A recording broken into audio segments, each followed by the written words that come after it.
de Deus e depois seja engrandecido, meu Senhor, o Cordeiro Santo de Deus. Te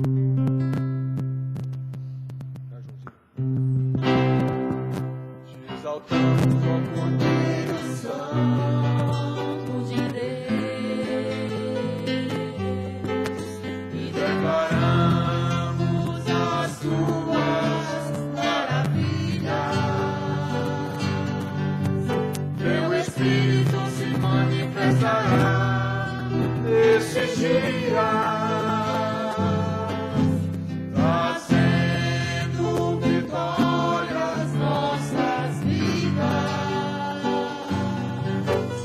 Exaltamos o Cordeiro Santo de Deus e declaramos as tuas maravilhas. Teu Espírito se manifestará nesse dia, trazendo vitória às nossas vidas. Contra o braço forte do Senhor, quem impedirá o seu agir? Quem poderá nos resistir? Se a palavra de vitória já foi liberada a nós, de vitória já foi liberada a nós. Quem tentará contra o braço forte do Senhor? Quem impedirá o seu agir? Quem poderá nos resistir? A palavra de vitória já foi liberada a nós. Se a palavra de vitória já foi liberada a nós. Se a palavra de vitória já foi liberada a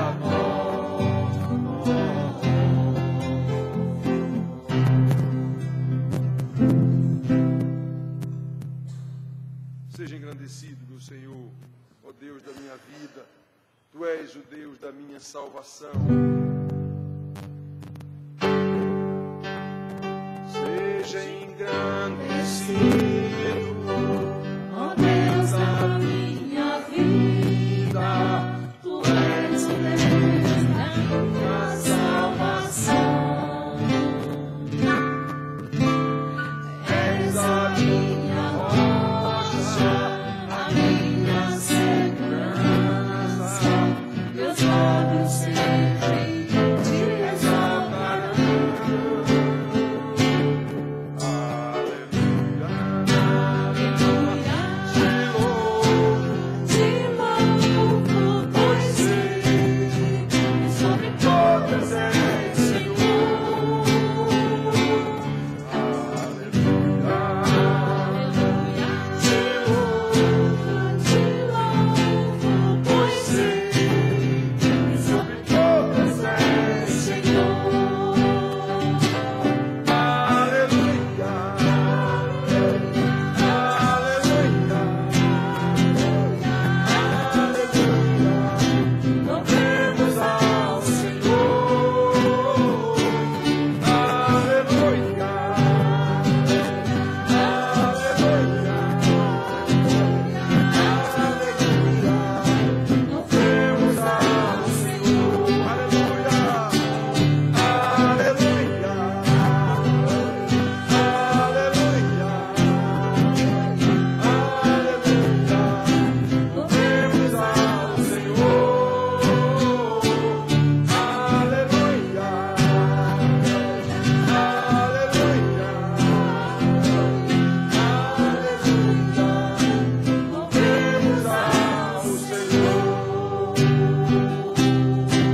estar aqui na tua presença, Deus.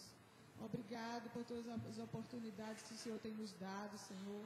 Porque estamos aqui podendo ouvir a tua palavra, podendo exaltar o teu nome, Pai, enquanto tantos não têm essa liberdade.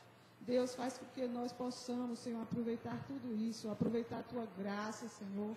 Misericórdia nós queremos de ti, Pai, e também da tua graça, para que possamos aprender mais e mais da tua palavra e colocar em prática, que é o mais difícil, Deus. Mas com a tua graça e a tua misericórdia, somos mais que vencedores, Pai. É assim que nós te oramos e te agradecemos em nome de Jesus. Amém. Amém. Podem sentar, queridos. Pastor Antonino continua adoentado. Quando ele falou, ainda na semana passada, que estava com a tal virose, né? Ele, mais do que eu, sabe, ele é médico, mais do que eu, sabe que você, quando pega uma virose dessa, se não tomar remédio, leva cerca de 2 semanas. Se tomar remédio, passa 15 dias. Então, dá no mesmo. O remédio não tem remédio para virose coisa nenhuma. Ele, no máximo, nos dá, deixa a gente mais forte para resistir aqueles dias. Mas o ciclo de vida do vírus é o mesmo, com remédio ou sem remédio. Muito bem, irmãos. Então, nós vamos falar hoje sobre oração e ação. Vamos abrir nossas Bíblias em 1 Samuel, capítulo 7. 1 Samuel, o primeiro profeta de ofício, digamos assim, capítulo 7. Nós leremos do versículo 2 até o 14.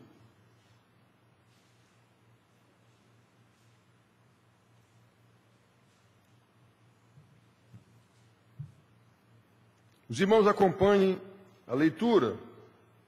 Sucedeu que, desde aquele dia, a arca ficou em Kiriat Jearim, e tantos dias se passaram que chegaram a 20 anos, e toda a casa de Israel dirigia lamentações ao Senhor. Falou Samuel a toda a casa de Israel, dizendo: se é de todo o vosso coração que voltais ao Senhor, tirai dentre vós os deuses estranhos e os astarotes, e preparai o vosso coração ao Senhor, e servi a Ele só, e Ele vos livrará da mão dos filisteus. Então os filhos de Israel tiraram dentre si os Baalins e os astarotes, e serviram só ao Senhor. Disse mais Samuel: congregai a todo Israel em Mispa, e orarei por vós ao Senhor. Congregaram-se em Mispa, tiraram água e a derramaram perante o Senhor, jejuaram naquele dia e ali disseram: pecamos contra o Senhor. E Samuel julgou os filhos de Israel em Mispa. Quando, pois, os filisteus ouviram que os filhos de Israel estavam congregados em Mispa, subiram os príncipes dos filisteus contra Israel, o que, ouvindo os filhos de Israel, tiveram medo dos filisteus. Então disseram os filhos de Israel a Samuel: não cesses de clamar ao Senhor nosso Deus por nós, para que nos livre da mão dos filisteus. Tomou, pois, Samuel um cordeiro que ainda mamava e o sacrificou em holocausto ao Senhor. Clamou Samuel ao Senhor por Israel, e o Senhor lhe respondeu. Enquanto Samuel oferecia o holocausto, os filisteus chegaram à peleja contra Israel.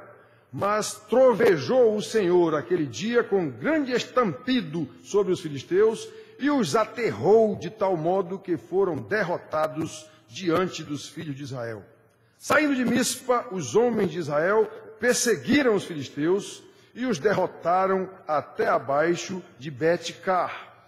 Tomou então Samuel uma pedra e a pôs entre Mispa e Sem, e lhe chamou Ebenezer, e disse: até aqui nos ajudou o Senhor.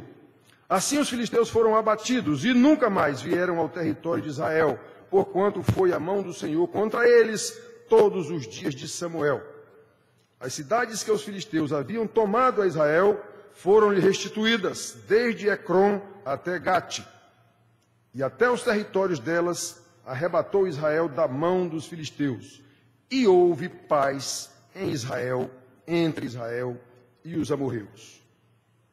Então, irmãos, que Deus nos conceda graça para entender o que é que vai ser com base nessa leitura desse texto que aconteceu em Israel, naquele tempo, naquela situação, e não hoje, foi naquele tempo, mas qual é o ensinamento que nós tiramos disso aqui?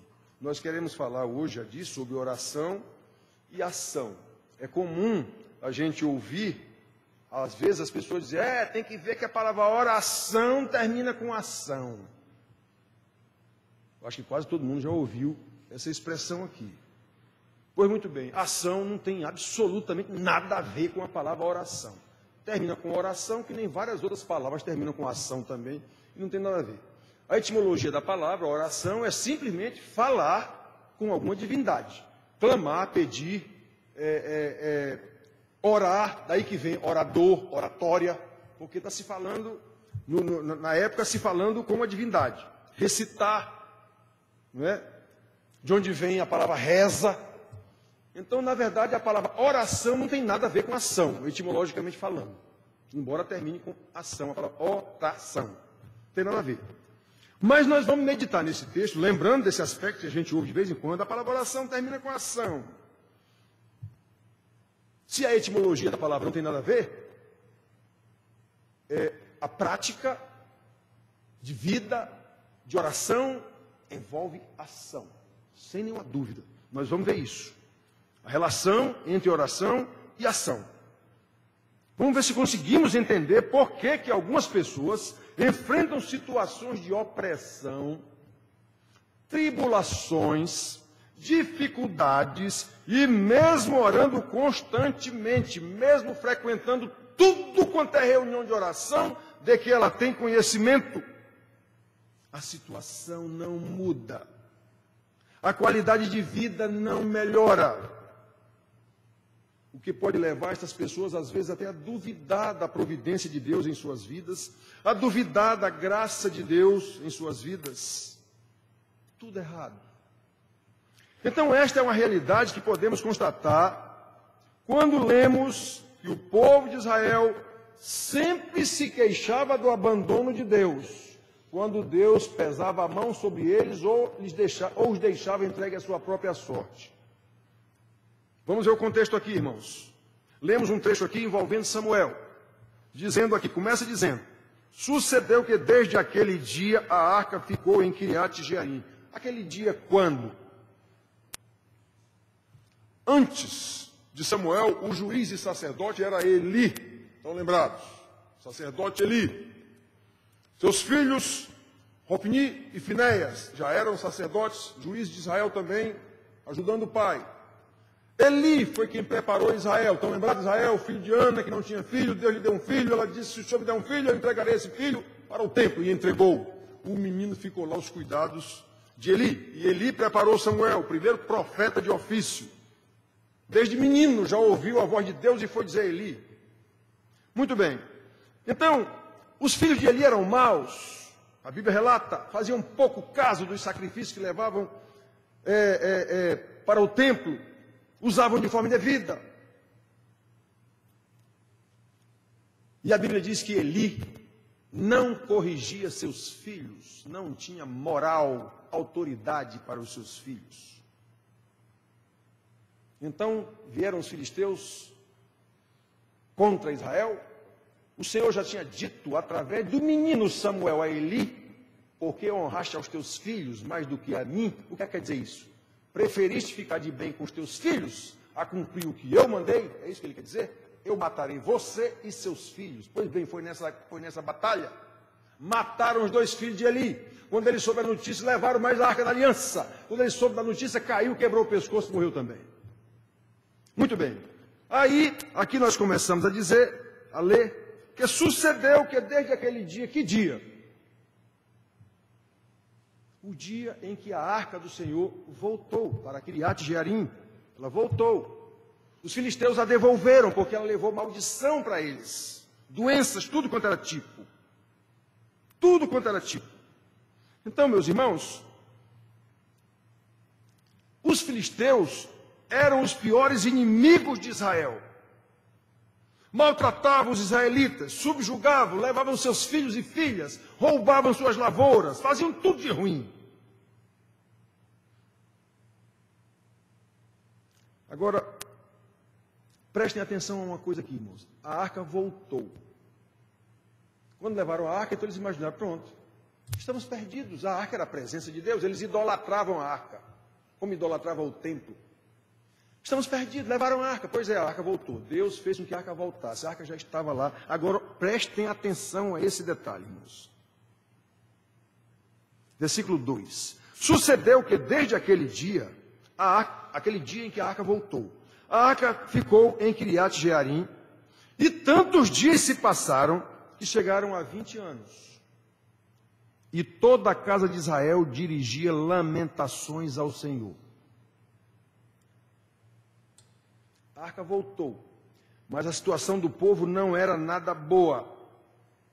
Israel subjugado pelos filisteus. De vez em quando eles iam lá, levavam moça, rapaz, levavam a produção deles, queimavam roça, faziam tudo de ruim. Irmãos, quando nós lemos a Bíblia, apenas lemos, normalmente não atentamos para os detalhes. É para isso que existe pastor, mestre, para ensinar. Mesmo depois que a arca da aliança já havia sido devolvida, havia 20 anos que o povo clamava ao Senhor e não tinha resposta. Não era atendido. 20 anos de sofrimento, 20 anos de oração, sem resposta de Deus. Irmãos, quantas pessoas, eu conheço gente assim, passam a vida inteira orando ao Senhor, frequentando tudo quanto é reunião de oração, e não são atendidas. Por que será que isso acontece? Vamos aprender com a situação de Israel, que pode nos dar uma resposta. Olha o texto que nós lemos. Olha o versículo 3, já começa a clarear a coisa. Falou Samuel a toda a casa de Israel, dizendo: se é de todo o vosso coração que voltais ao Senhor, tirai dentre vós os deuses estranhos e os astarotes, e preparai o vosso coração ao Senhor, e servi a Ele só, e Ele vos livrará das mãos dos filisteus.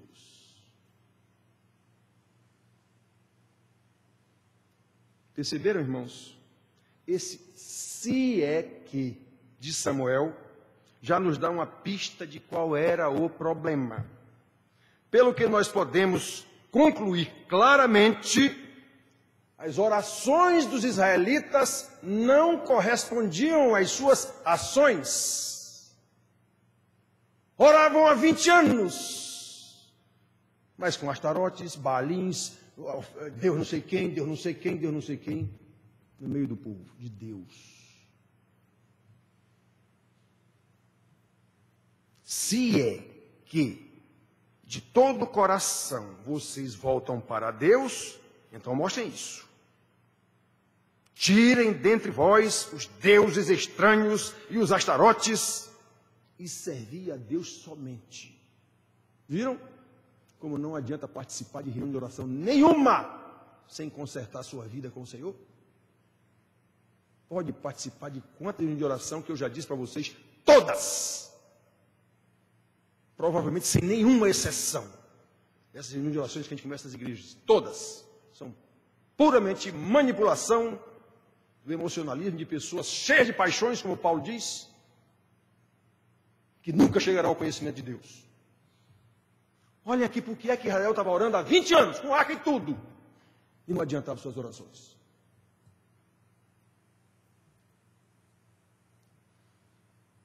Irmãos, é a mesma situação apontada lá por Tiago. Eu já disse para vocês, a Bíblia está escrita a mesma coisa em todo lugar, o tempo todo, o tempo todo, o tempo todo, o tempo todo. A Bíblia só trata de 4 assuntos, eu tenho dito para vocês aqui. Criação, Gênesis 1 e 2. Queda, Gênesis 3. Redenção, a partir de Gênesis 3,15. Quando ele promete que o filho da mulher viria a pisar a cabeça. Dali começa o plano de Deus para a redenção da sua criação caída, que ele mesmo amaldiçoou. Toda a Bíblia trata exclusivamente disso, apontando para esse filho da mulher, o Messias, toda a Bíblia.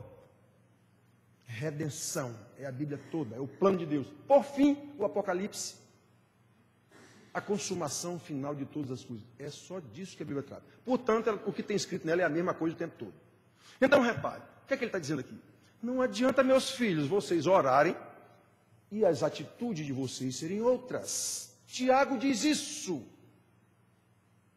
A fé sem obras é morta.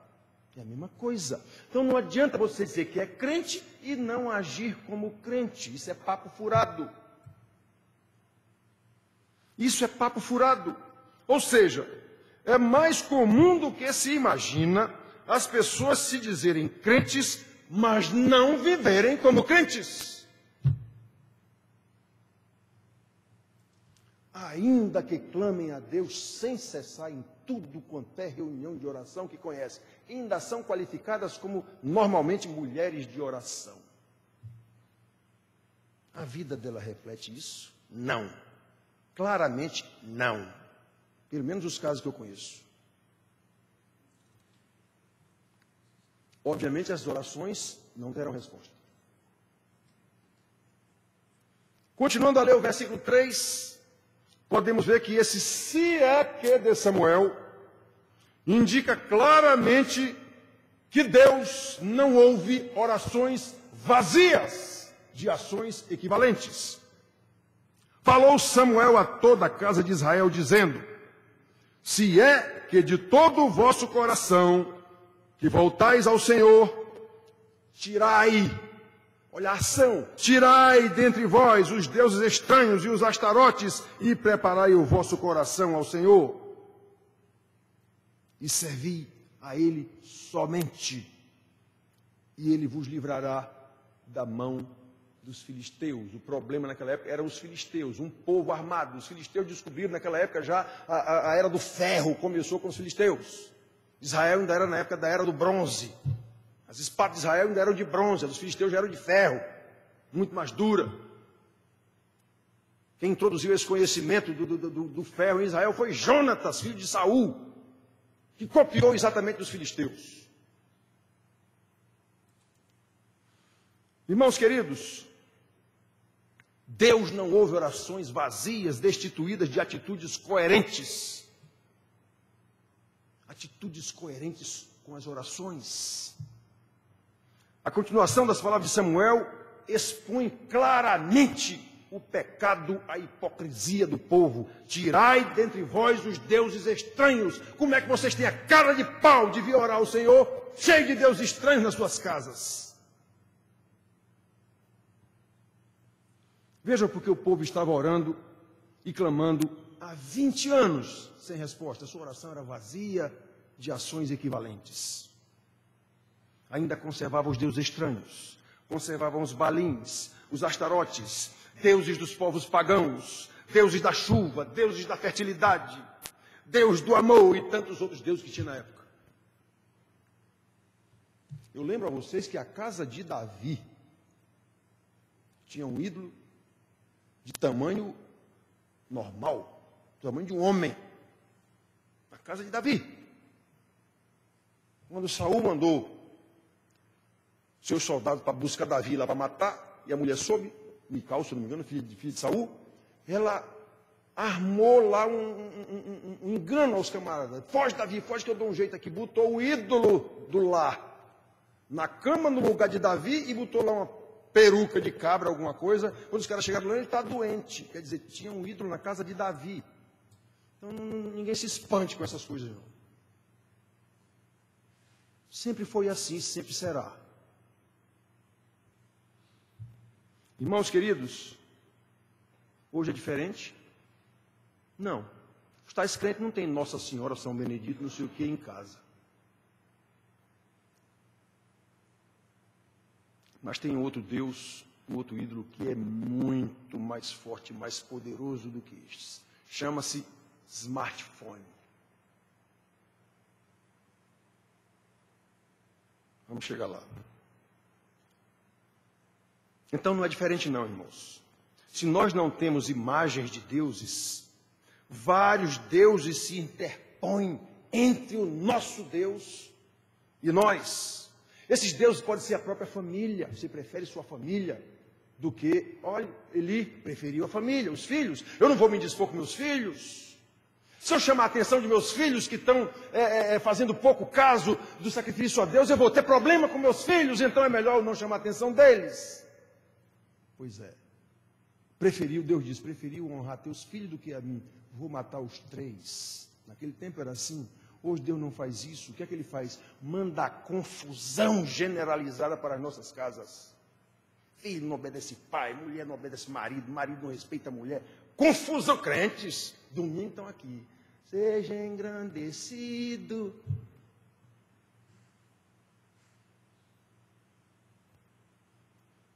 Irmãos, antes desses deuses, família, filhos, emprego, esporte, estudo. Pois é, antes e até entremeado, entrelaçado com todos esses está o smartphone, a tecnologia, as redes sociais. Que coisa terrível. Os smartphones cativaram a todos. Eu vejo na casa dos irmãos que eu visito, o irmão, não sei o que aqui, o filho. Peraí. Meu Deus, que loucura, que loucura.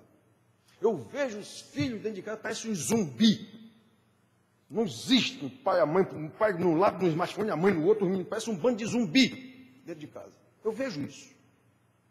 Eu vou na casa de vocês sabem disso.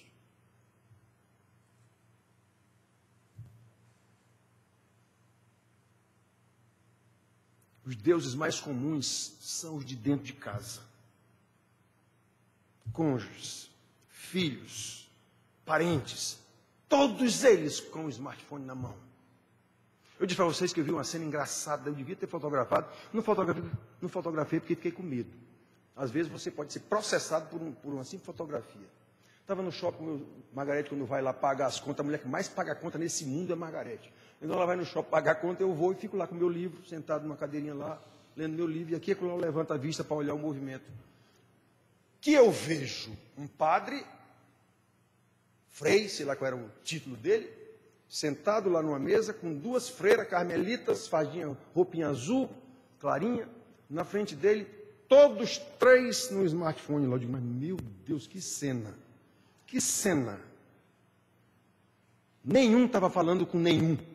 Os 3 lá, e o tempo todinho que eu fiquei olhando, meu Deus, sequer levantava a cabeça um para o outro. Caramba, mas que cena. Pois é, eu vejo isso na casa dos irmãos também. Dentro de casa.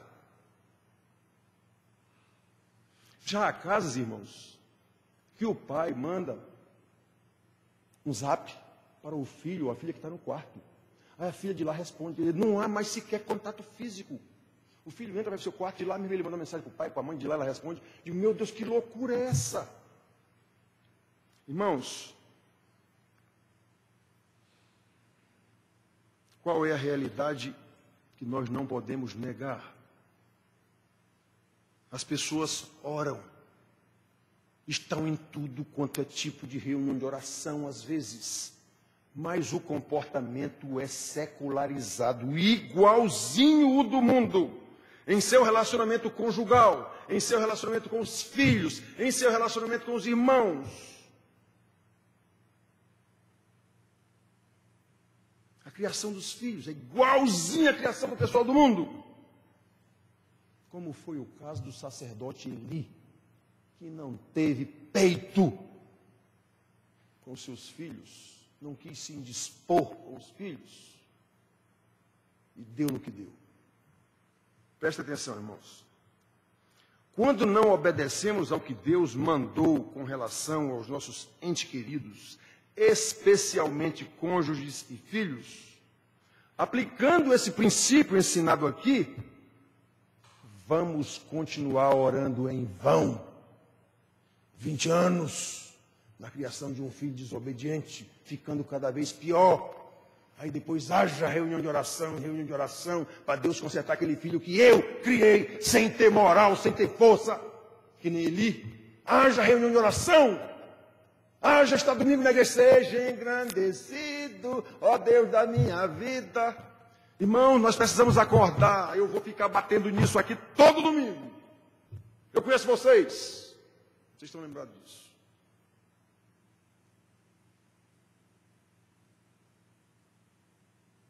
Por isso que eu acabei com essa história de reunião de oração aqui. Nunca fui a favor. Orar o quê? Orar para quem? Que Deus é o seu? Ah, mas não tem mais. Não tem mais. Ou é ou não é.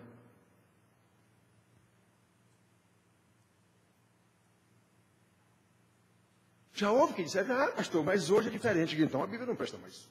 Então vamos concordar com o Papa Francisco que tem que fazer uma Bíblia moderna. Essa aqui está ultrapassada. Hoje é diferente, pastor. Ah, é?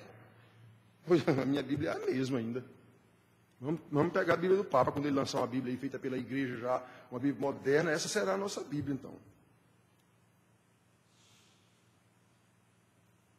Irmãos, vamos continuar orando em vão. 20 anos, Israel orando com a arca lá. Já estava a arca em poder deles, que era exatamente o motivo, o instrumento de poder deles. Essa guerra que eles perderam, quando foram para a guerra, que estavam inclusive em má situação, alguém teve a brilhante ideia de dizer, tragam a arca do Senhor para o arraial da guerra, que aí não tem quem ganhe de nós. Então isso está aqui. Essa aqui, pouco antes aqui. Levaram a arca.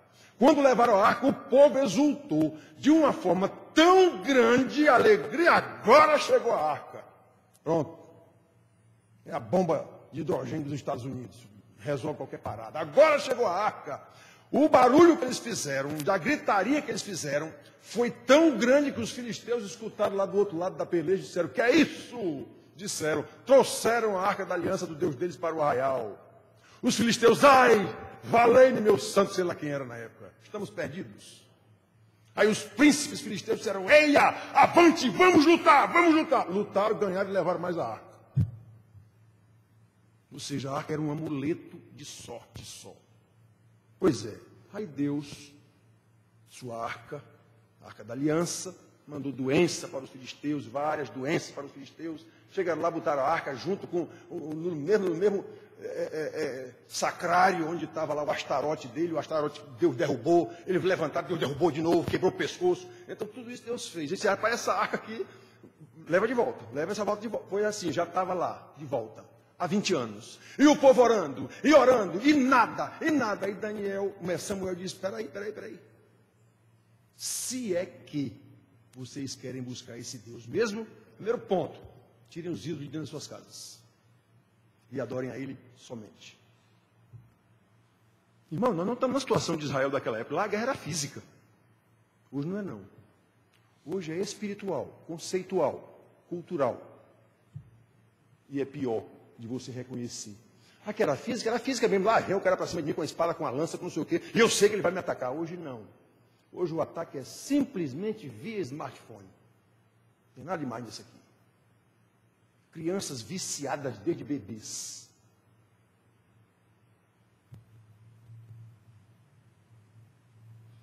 Irmãos queridos, precisamos compreender que uma pessoa em desobediência deliberada, como eu chamo a atenção aqui, há 12 anos, especialmente para esse caso de marido, mulher, criação de filhos. Eu chamo a atenção há 12 anos. Sabe qual foi a alteração? Nenhuma. Portanto, estão em pecado deliberado. Sabe o que é que Deus faz, irmãos? Vocês vão continuar orando em vão. Precisamos compreender que uma pessoa em pecado deliberado é uma pessoa que Deus entregou a sua própria sorte. E não há juízo pior de Deus do que entregar a pessoa a sua própria sorte. Lembram lá de Romanos capítulo 1? Deus os entregou a sua própria imundície. Você não deliberadamente não ouve os ensinamentos, não diz, pois a sua casa vai ser uma confusão eterna e evolutiva. Confusão evolutiva. Quanto mais cresce o filho, mais trabalho ele vai dar. Quanto mais tempo passa, mais distante ficarão mulher e marido. Sabe quem faz isso? Deus.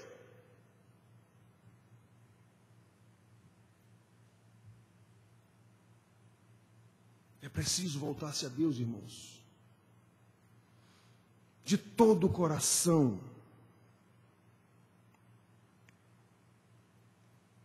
Cadê, irmãos? Versículo 3.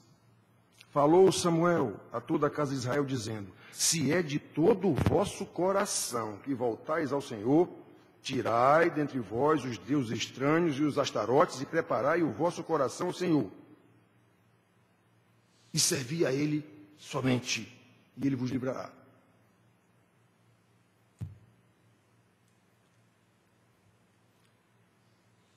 Ou seja, irmãos, a nossa oração precisa ser vivida. Precisa ser palavras condizentes com o que eu realmente estou querendo. E se eu estou querendo, eu sei que eu devo pedir conforme Deus orientou para que eu pedisse. Está na Bíblia. Nossa oração precisa ser vivida. Ou, invertendo os termos, a nossa vida precisa ser uma oração. E não vir para reunião de oração coisa nenhuma. Com uma ação totalmente divergente daquilo que foi dito na oração, inclusive.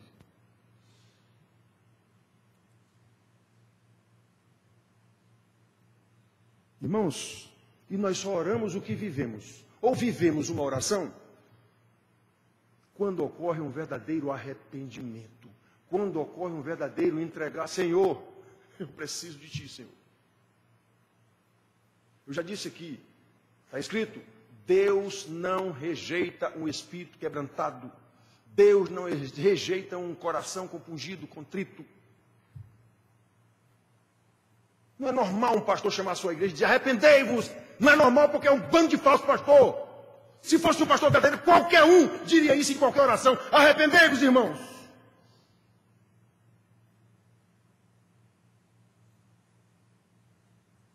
O mesmo evangelho que chama à conversão é o mesmo evangelho que deve continuar chamando ao arrependimento todo dia, toda hora. Somos pecadores. E não deixamos de ser porque nos convertemos, não.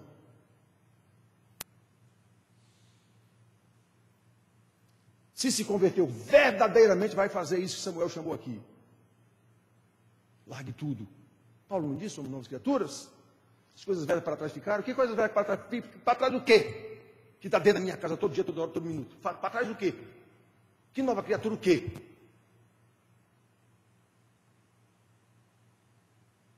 Qual é o Deus que eu cultuo? Um Deus que eu venho cultuar no domingo de noite na igreja. Pronto, acabou, é isso. Isso não é o Deus da Bíblia. Isso não é culto, isso não é crente. Precisamos saber, irmãos, o que é que a Bíblia ensina realmente.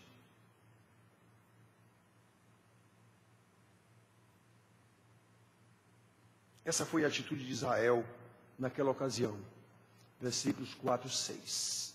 Uma vez que foram confrontados pelo profeta, sacerdote e juiz, mudaram de atitude, se arrependeram, mudaram de atitude. Nós estamos aqui no discipulado, segunda e sexta-feira, eu disse para vocês, olha, discipulado é autoconfrontação com a Bíblia. Dos 15 e 20 que começaram aqui, vai ficar 3, 4 e olhe. Já começaram a faltar, já estou percebendo isso. Já começaram a faltar, já começaram a cochilar durante a aula, por quê? Porque isso não interessa, meu amigo. Eu que não queria estar aqui, não.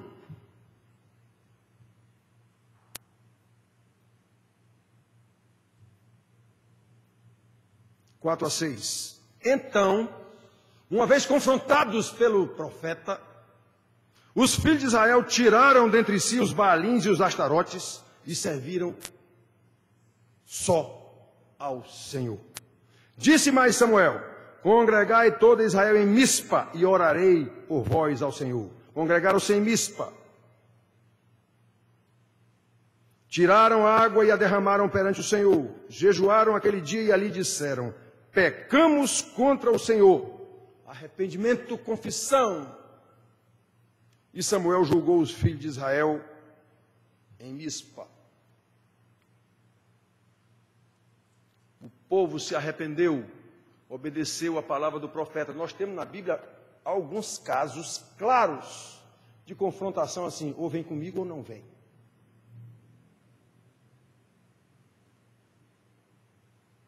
Elias, decidi hoje a quem vocês querem servir, ou a Deus ou aos Baalins. Josué, decidi a quem vocês vão servir. Eu e minha casa serviremos ao Senhor. Estão lembrados, né?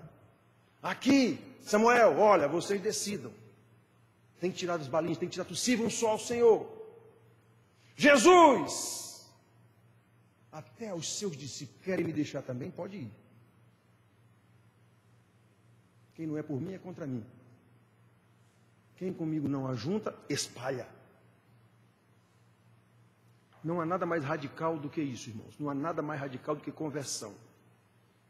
Conversão na Bíblia é sinônimo de novo nascimento, é sinônimo de regeneração, é sinônimo de ressurreição. Não há nada mais radical do que isso. Ou vida ou morte. Não tem mais ou menos vivo ou mais ou menos morto. Ou céu ou inferno. Não tem purgatório. Isso é invenção da Igreja Católica. Ou em Cristo ou sem Cristo.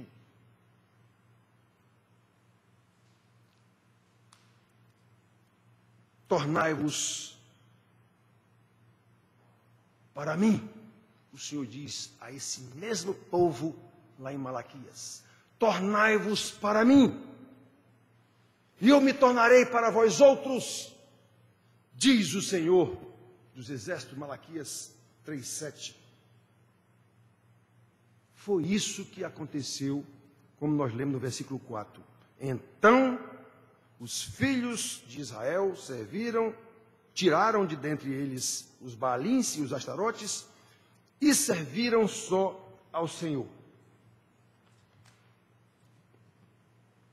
Agora preste atenção, irmãos. Como podemos observar no versículo 7, quando nos voltamos ao Senhor, naturalmente há uma reação do inimigo. Por que é que os pais não querem peitar os filhos? Com medo dessa reação. Não querem enfrentar essa reação. Então preferem ir passando a mão na cabeça. E o monstro aumentando. Passando a mão na cabeça. E o monstro aumentando. Até o ponto em que o monstro vai dominar totalmente a casa, transformar a casa num inferno. Às vezes até morte acontece. Olhem o versículo 7, irmãos. Quando, pois, os filisteus ouviram que os filhos de Israel estavam congregados em Mispa, subiram os príncipes dos filisteus contra Israel. O que, ouvindo os filhos de Israel, tiveram medo dos filisteus. Meu Deus, eles foram inventar de orar, foram inventar de fazer o que o profeta mandou. Olha agora a rebordosa que vem contra nós. Fui inventar de peitar minha mulher, ou meu marido, ou meus filhos. Olha agora a rebordosa que veio contra mim. É melhor eu deixar como está e levando para ver como é que fica. E haja orar, e haja vir para a igreja de domingo, e haja não sei o quê. E a batata cozinhando.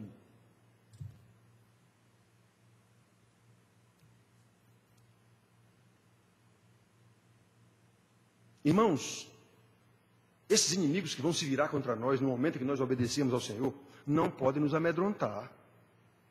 Os filisteus aqui, lá vem os filisteus. Samuel disse: espera aí, eu vou orar ao Senhor. Eu vou apresentar um sacrifício, como era a lei daquela época. Então nós não podemos, irmãos, como nos ensina o apóstolo João, maior é o que está em nós do que o que está no mundo, 1 João 4:4.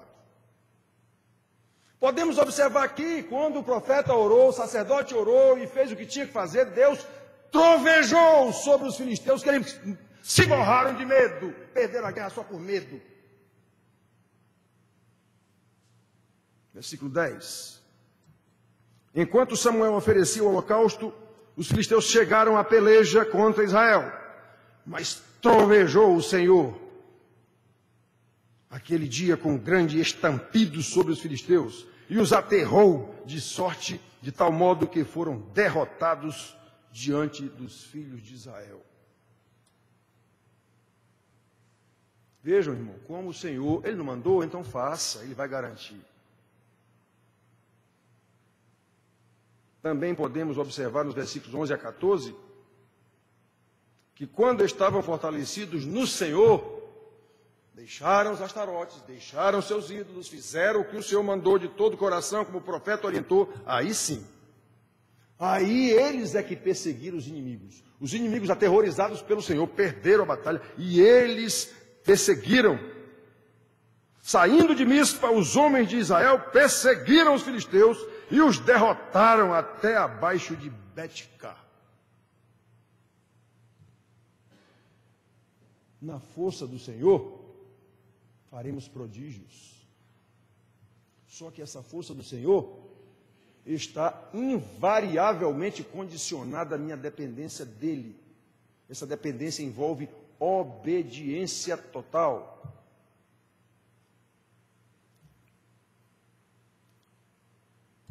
Recuperaram até o que lhes fora roubado. Recuperaram tudo. Irmãos, repito, esta foi uma realidade histórica lá de Israel, naquele tempo. Naquele contexto sociocultural, religioso, político. E isso não acontecerá conosco, não. Nós não estamos em guerra contra ninguém, não tem ninguém invadindo nossas casas, não tem ninguém levando nossos filhos. Não tem levando nossos filhos o corpo. Mas a alma estão sim. Estão sim. Seu filho, que vive com o smartphone na mão, que vive com as diversões do mundo, ele jamais vai querer trocar isso por uma igreja. Ele jamais vai querer trocar isso por um estudo bíblico, mas não vai mesmo.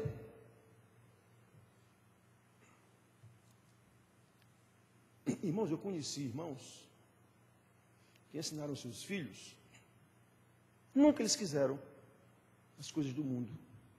Nunca eles quiseram ouvir música de Luan Santana ou quem quer que seja. Eles sempre escutaram músicas que hoje chamam de música gospel. Naquele tempo era música evangélica. Nunca quiseram. Disco de Bete Sangalo, nunca quiseram isso. Só queriam um disco de música gospel. Nunca pediram para ir para o forró que não sei o que. Eu vou para não sei para onde ver não sei quem. Nunca pediram. Por quê? Porque eles foram criados e ensinados a querer a Deus, buscar a Deus, Eles foram treinados, esses meninos nascem zerados. A única coisa que eles trazem no nascimento é a desobediência, é o pecado. Ele já nasce pecador, já nasce desobediente. Então nós temos que ensinar a ele de manhã, de tarde, de noite, como a Bíblia diz, como a Bíblia manda. Ensinar na disciplina do Senhor, na admoestação do Senhor.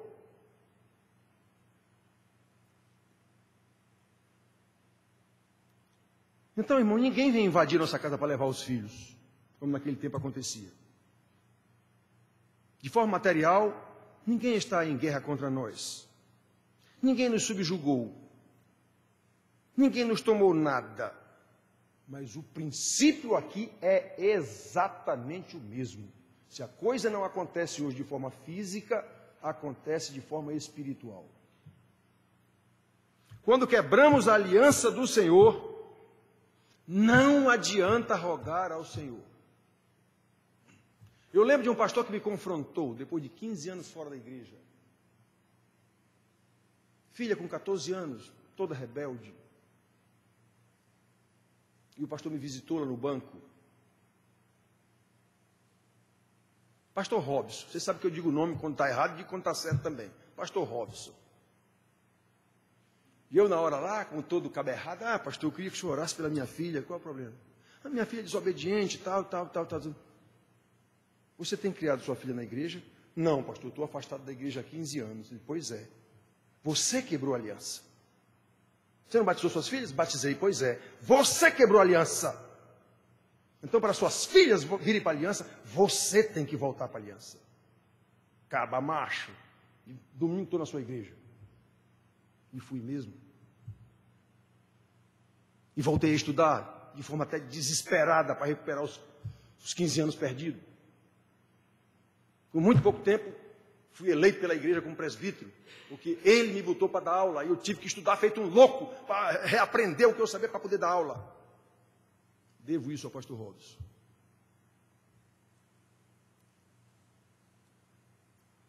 Então, irmãos, quando quebramos a aliança com o Senhor, não adianta estar em reunião de oração, não. Isso é tolice. Quando deixamos o inimigo dominar a nossa vida, ele nos leva, em primeiro lugar, à alegria da salvação. Você lembra de Davi? Senhor, Salmo 51, restitui-me a alegria da salvação. Fez a besteira que fez, e agora?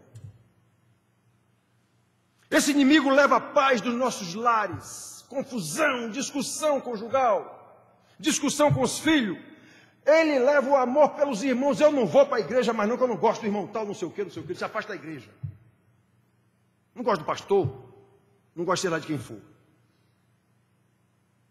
Consequentemente, ele nos leva à alegria de estar com os santos de Deus, nos quais tenho todo o meu prazer. Eu até escolho um lugar para ir, mas é um lugar que eu vou e eu acho bacana e me sinto bem em estar lá. Mas também não faço parte de nada, não participo de nada. Apenas estou num lugar aprazível. Um cinema é um lugar aprazível também, vai para o cinema. Um teatro é um lugar aprazível também, vai para o teatro. Não tem diferença nenhuma de você estar numa igreja só porque você acha bom estar lá. Não tem nenhuma diferença, mas nenhuma mesmo. Vai para o shopping. Se não há comunhão com os irmãos, vá para o shopping. Lá você vê coisa mais bonita. Vá para o cinema, você vê coisa mais bonita lá. Irmãos queridos,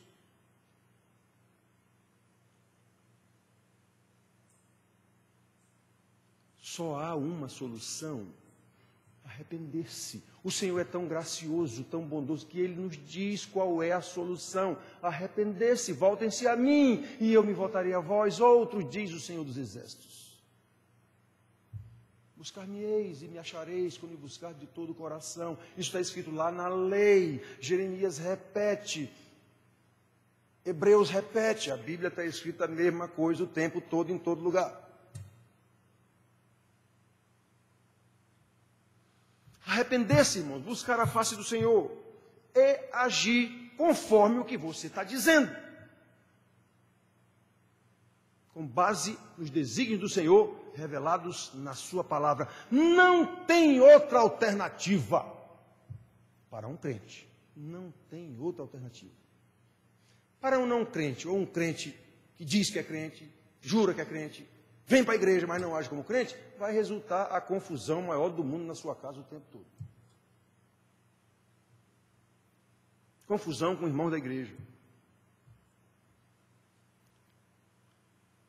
Quantos aqui, irmãos, precisam tomar uma decisão diante da confusão que há em suas casas? E eu sei. Eu vou lá, eu oriento, digo aqui na Bíblia, às vezes cito na frente de todo mundo: irmão tal, você tem feito isso? Não, pois é. É assim que está na Bíblia, viu? É assim que é para ser feito, chamar atenção na frente de todo mundo.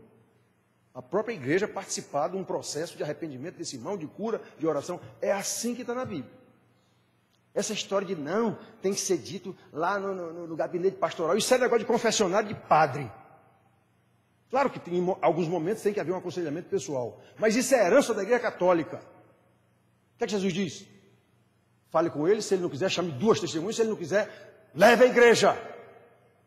É isso que Jesus manda. O que Jesus diz, não serve? Não, não serve. Não serve. Está na Bíblia, mas não serve. Nós preferimos fazer conforme nossa cultura. Detalhe, pelo que Jesus disse, se a igreja, participando desse processo, mesmo assim, o irmão não se consertar, considera-o publicano e pecador. Isso quer dizer, expulsa-o da igreja. Se a gente fosse fazer o que Deus mandou, quanto seria aqui dentro?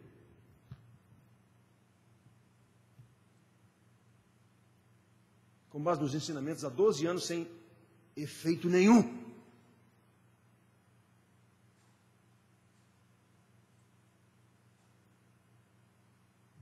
Foi Jesus que mandou.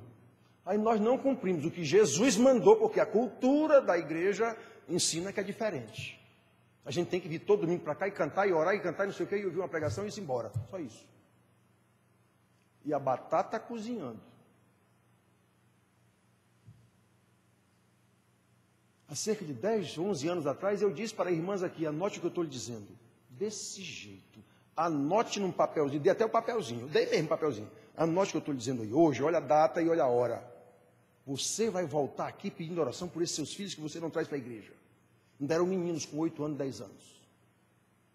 Pois é, ela voltou. 10, 11 anos depois ela voltou. Hoje eu disse de novo para o irmão lá dentro, irmão, anote o que eu estou lhe dizendo aí. Você vai ver o trabalho e os problemas que o seu filho vai gerar para você. Você vai, anote aí. Eu disse, está aqui o papel, anote aí, você vai ver. Só não digo como Elias, ou o Senhor não está falando pela minha boca. Eu não estou vendo a criação do filho. Eu não sei o que é que vai dar. Não está escrito na palavra de Deus.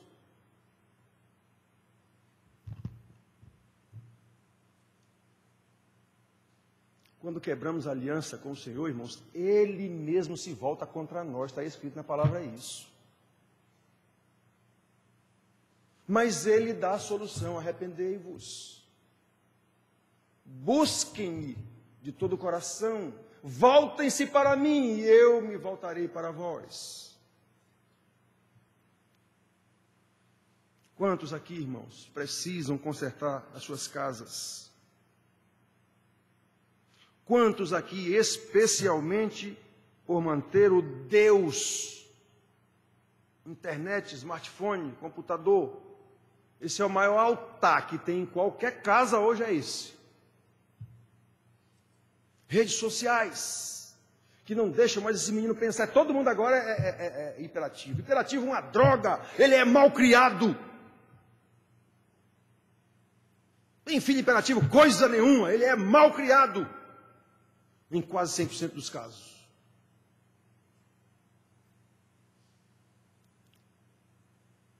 Quantos aqui, irmão, deixaram que essas redes sociais, com smartphones... Olha, há uma pesquisa, inclusive, que o Zap, a partir da criação do Zap, o número de divórcios aumentou consideravelmente.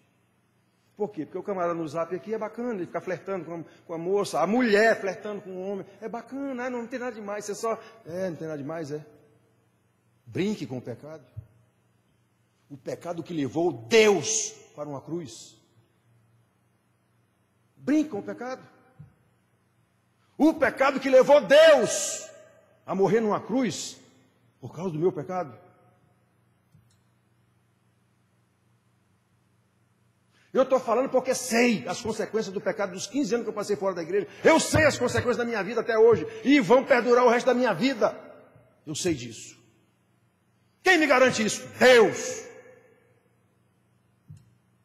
Já me arrependi? Já, mas as consequências continuam. Digo para esses meus filhos lá dentro, dando aula, não namorem a não ser com a pessoa que Deus mandar para você casar. Ore, apenas ore e obedeça a Deus. No tempo certo, Ele vai mandar a sua mulher, ela vai mandar seu marido. Está escrito, herança se herda dos pais, fazenda se herda dos pais, mas a esposa vem do Senhor. Está na Bíblia. Quantos, irmãos, já deixaram estremecer e muito as relações conjugais por causa do smartphone? Quantos aqui já tiveram seus filhos roubados de dentro da sua casa, embora ele esteja lá dentro da sua casa? Um joguinho de smartphone. Fulano, sim, mãe, não está nem ouvindo, está lá. É um zumbi dentro da sua casa, é um zumbi. E muitas vezes o pai que está chamando também está no outro lado. Meu filho, está. Sim, meu filho, está. Meu Deus do céu, que loucura, o padre e as duas freiras. Os filisteus roubavam os filhos de Israel, os filhos mesmo, de forma física, levavam como escravos. Hoje, Satanás com sua artimanha, com a sabedoria do homem. Sabedoria, o homem sabido, criou a tecnologia, criou a informática, criou tudo, que coisa linda. É muito lindo. Como é que você está usando essa lindeza?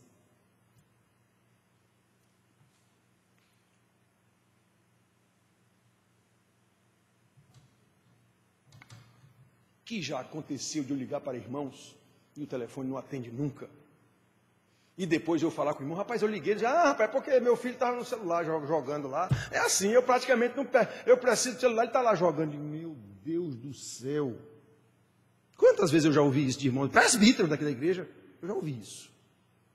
Como é que pode um negócio desse? Pois é, os filisteus roubaram seus filhos.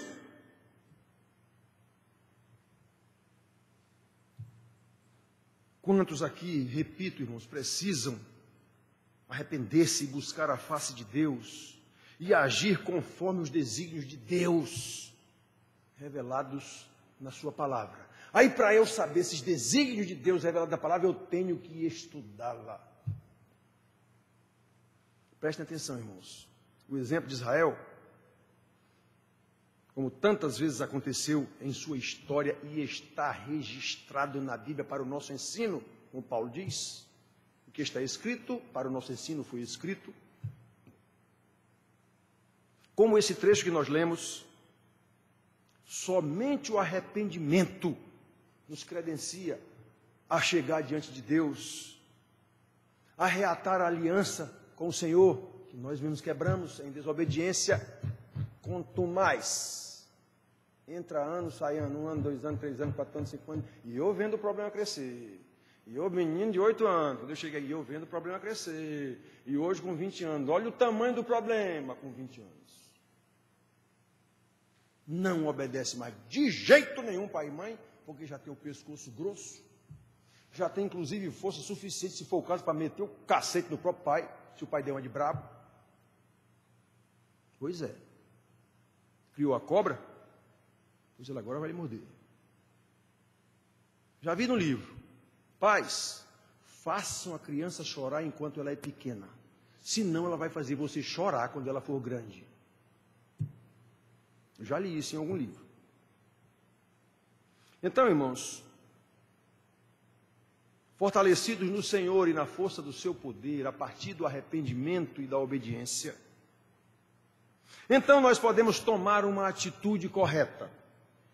Nós podemos abandonar todos os deuses como Israel fez, orientado pelo sacerdote profeta. Nós podemos lutar contra a nossa velha natureza só e somente só fortalecido no Senhor e na força do seu poder. Espírito Santo que habita em nós. Somente a partir daí nós podemos buscar a intimidade com o Senhor pelo estudo diligente da sua palavra, pelas orações. Vai para o teu quarto secreto, Jesus disse isso. Quantas vezes, Jesus era um homem de oração e era o próprio Deus, quantas vezes tem registrado na Bíblia que Jesus, quando precisava falar com o Pai, se afastava dos seus discípulos, ia lá para o monte e ficava lá sozinho, conversando com o Pai. Por isso que ele ensinou, vá para o teu quarto secreto, a oração é algo muito íntima com Deus. Claro que pode haver oração comunitária, pode, depende, se há uma necessidade específica. Não, então vá orar no seu canto, foi isso que Jesus mandou. Pela comunhão dos irmãos. Que comunhão nós temos com os irmãos? Sair daqui e ir para um restaurante jantar? Essa comunhão? Estar aqui dia de domingo, participar de um grupo aqui, ou cantar, ou não sei o quê? É essa comunhão? Somente no domingo? O resto da semana? Não sei, nem quero saber. Está muito distante do que a Bíblia diz o que é um crente. Muito distante. Somente com arrependimento, já disse, palavra, estudo da palavra, comunhão, oração, aí nós podemos ter paz em cada uma das nossas atividades, seja no lar, seja nos estudos, seja no trabalho, seja nos esportes, enfim, em todas as nossas relações. Eu sei até qual é a hora, efetivamente, de eu brincar no smartphone, no computador, na televisão, se for o caso. Eu sei qual é a hora. Eu sei quanto tempo eu vou ficar aqui brincando, eu e meu filho. Vamos, meu filho, brincar um jogo de futebol aqui. Pronto. Essa é a hora e acabou. Na hora de estudar a Bíblia, é a hora de estudar a Bíblia. A hora de orar, é a hora de orar. A hora de refeição, é a hora de refeição. A hora de ir para o colégio, é a hora de colégio. Tudo disciplina. Disciplina. Que tem que partir dos pais. Ou nada feito. Vão orar 20 anos sem resposta do Senhor Deus. E aí, nessa vida de disciplina nos caminhos do Senhor, que eu demonstro em casa, a partir da minha casa, no trabalho, no colégio, na faculdade, nos esportes, na fila do banco, onde for, aí eu posso testemunhar da salvação que Jesus me deu. Lembra que no início a gente falou isso? Diga para o camarada, olha, Jesus me salvou. Você sabia? Jesus é o Salvador. Você sabia o que quer dizer isso? Você sabia por que ele tem que salvar? Aí você pode testemunhar da sua salvação em todas as suas relações, enquanto Deus vai operando, vai salvando quem Ele quer salvar. Isso não é responsabilidade minha. A minha responsabilidade é de viver e testemunhar o que eu vivo para outras pessoas. Aí Deus vai salvando a cada dia quem Ele quer. E essas pessoas se agregam a alguma igreja verdadeira, que há um pastor verdadeiro, ensinando a palavra de Deus com integridade. É assim que Deus faz. E nós temos, irmãos, que viver assim. A partir do verdadeiro arrependimento, que isso deve se dar todo dia. Não é só me arrependi, fui salvo, faço parte da igreja tal. Pronto, sou salvo, acabou-se. Agora minha vida vai seguir o curso normal, como seguia antes, quando eu era da igreja tal, não sei onde. O que mudou? O crachá, mudou algum comportamento, alguma coisa. Às vezes o comportamento muda até para pior.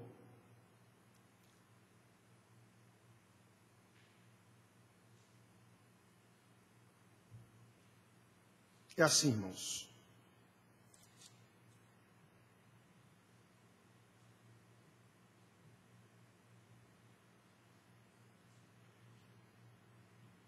Se é de todo o vosso coração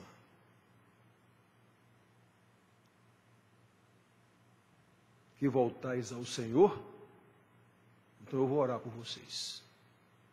Eu vou oferecer o sacrifício ao Senhor. Provem que houve esse arrependimento. Tirem os astarotes da sua casa. Tirem os baalins da sua casa.